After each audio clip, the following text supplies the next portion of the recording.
You think trains are a dead 19th century technology?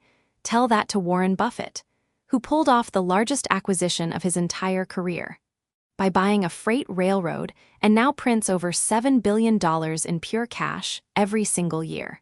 Most people look at a rusty freight train moving down a track and see a relic of the past, a slow, clunky, outdated way to move stuff in a world dominated by cargo planes, electric trucks, and high-speed algorithms. But behind that rusty iron lies the most ruthless, invincible, and insanely profitable business model ever created in American history.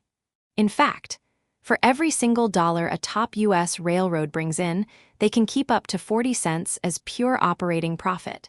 Apple can't do that. Google struggles to do that. But a 200-year-old steel track does it every single day. How is this even legal? How did an industry that was virtually bankrupt 50 years ago transform into an untouchable money printer that controls the entire American supply chain? To understand this financial miracle, we have to look at an invisible legal trick that eliminated competition forever without ever triggering antitrust laws. And it all starts with a simple law of physics that Silicon Valley simply cannot hack. Imagine you are running a giant logistics empire. You need to move a massive load, say, 5,000 tons of crushed grain from Nebraska all the way to the ports of Texas. Option 1, you hire 250 heavy-duty semi-trucks. You hire 250 drivers. You pay for thousands of gallons of expensive diesel fuel, face highway traffic, pay toll fees, and deal with tire blowouts every few hundred miles. Option 2, you put all 5,000 tons onto a single freight train, driven by just 2 people. Here is the mind-bending stat most people don't know. A single freight train can move 1 ton of goods, over 500 miles, on just 1 single gallon of fuel. Read that again. 500 miles on 1 gallon. Why? Because of steel on steel. When a rubber tire rolls on asphalt, it squishes. It creates massive friction. But when a heavy steel wheel rolls on a polished steel track, there is almost zero resistance. It is pure, unadulterated physical efficiency. Trucks simply cannot compete with that math. Planes definitely can't. And that gives the railroad industry an unbelievable structural advantage. They can charge shippers significantly less than trucking companies, while keeping far higher profit margins for themselves. They don't have to innovate. They don't have to build fancy apps. They just sit back and let the laws of physics generate wealth. But physical efficiency alone isn't what made them billions. The real secret lies in a dark period during the late 1970s, when the entire rail network collapsed and forced the U.S. government to give railroad bosses the ultimate legal superpower. By 1970, the U.S. railroad system was completely broken. The government regulated every single cent they could charge. If a train route was losing money, the railroad wasn't even allowed to shut it down without years of bureaucratic approval. It led to the biggest corporate disaster in American history at the time, the bankruptcy of Penn Central Railroad. Trains were literally derailing because tracks were rotting in the ground. The system was dying, so in 1980, Congress panicked. They passed a quietly radical law called the Staggers Rail Act. The law gave railroads absolute freedom. They could charge whatever prices the market would bear. They could abandon unprofitable routes, and they could merge with each other. And that is when the Great Consolidation War began. Over 700 rail companies once fought for track space across America, but over 30 years of aggressive buyouts, 700 became 30, 30 became 12, and today, just 4 giant monsters control over 90% of all freight rail traffic in North America. 2 in the east, Norfolk Southern and CSX. 2 in the west, Union Pacific and BNSF. It isn't a competitive market anymore. It's an organized regional oligopoly. If you want to ship heavy cargo across the western United States, you basically have 2 choices: pay Union Pacific or pay BNSF. And if you complain about their prices, good luck building your own railroad. Which brings us to the most impossible barrier to entry in modern business history. Let's say you are Jeff Bezos or Elon Musk, and you have $200 billion sitting in the bank. You look at the massive profits of Union Pacific, and you decide, I want a piece of that business. I'm going to build my own railroad. Can you do it? Not even close. You couldn't do it if you had $1 trillion.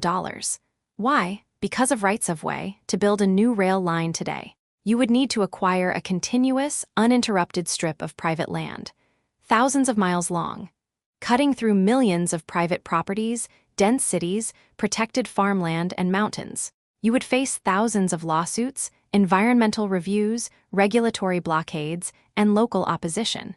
It would take 40 years and endless legal battles just to buy the land for a single track. The existing railroads got their land grants in the 1800s, back when the American West was mostly empty territory and the government was practically handing out millions of acres for free. They own the land. They own the geographic bottlenecks. They own the bridges, the mountain passes, and the entry points into major port cities. It is a physical real estate monopoly that can literally never be replicated. They built the arterial network of North American commerce. And now, every factory, farm, coal mine, and chemical plant in the country has to pay a toll just to use it. They are what economists call captive shippers. Nearly 30% of all freight stations in America are served by only one single railroad. If that railroad raises its prices by 20%, the factory has no choice. They pay it, or they go out of business. It is the ultimate pricing power. But around 2017, Wall Street realized that owning a permanent monopoly wasn't enough. They wanted to wring even more blood out of the stone, leading to a radical operational strategy that pushed the entire American economy to the brink. Enter a man named Hunter Harrison, a legendary, ruthless railroad CEO backed by Wall Street hedge funds. Harrison introduced a concept called precision scheduled railroading, or PSR. Before PSR, railroads operated like flexible taxi services. They waited until a train was completely filled with cargo before sending it down the track. Harrison said, "Forget that. Trains will run on a strict, rigid schedule, ready or not, to supercharge profits." Railroads implemented 3 brutal cost-cutting tactics. First, they slashed workforce numbers to the absolute bone. Over 45,000 rail workers were laid off in just a few short years, nearly 30% of the entire industry workforce. Second, they parked thousands of locomotives and scrapped tens of thousands of railcars to avoid maintenance costs. Third, they made the trains insanely long. Instead of running a standard 1-mile-long train, they began hooking cars together until trains were 2, 3, sometimes even 3 miles long. One single crew of 2 people was suddenly responsible for moving a mountain of steel 3 miles long, stretching across entire towns. The result? Railroad profits skyrocketed to historic highs. Operating ratios, which measure expenses as a percentage of revenue, dropped to historic lows. Wall Street cheered, and stock prices surged by hundreds of percent. They squeezed every drop of waste out of the machine. But when you push a complex physical system to its extreme limit, something eventually snaps. By 2022, the entire rail network was at a breaking point because workforce numbers were cut so thin. The remaining workers were put on brutal, unpredictable, on-call schedules. Engineers were getting called in to work with just 90 minutes notice, forced to work 70-hour weeks with 0 paid sick leave. If a worker got sick or had a family emergency, they were penalized with point systems that could cost them their jobs. Fatigue set in across the tracks. Shippers began experiencing massive delays. Grain rotted in silos. Chemical plants halted production, and ports were choked with shipping containers.